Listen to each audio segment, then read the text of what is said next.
Nako, kayong dalawa, umuwi na kayo ng Pilipinas. Ano bang ginagawa nyo dyan sa Japan? O Estel, tinding kaldag naman yan. Yan ba nagagawa ng Japan sa'yo? Eh di kung ganun, huwag ka na lang muna umuwi. Charot. Ewan ko sa'yo, Estel. Tinodo niya nagbibiro lang naman ako. Huy, wow, sino po siya? Ano po name ni kuya? Kilala niyo ba siya, boys?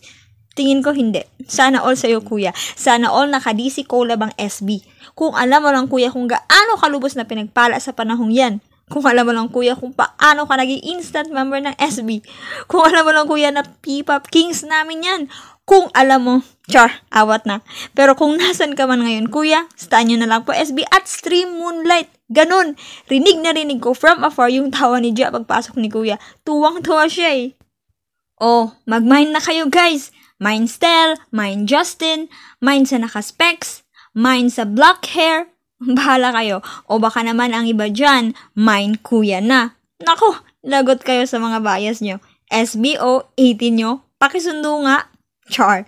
Pero bait ng Justin natin, no? Ang bait nila kay kuya. New Tomodachi indeed. May pa hashtag SB19 new member pa silang nalalaman. O approve na ba si kuya as 6th member ng SB18? Same kulit din naman. So I think it's a yes. Char. Nako, walang katapusang kaldagan to. Si Bunso natututo na rin. Si Stel, your kaldag king as always. Kaya hanapin nyo tong si kuya. Pakaldagin nyo na rin. Chos!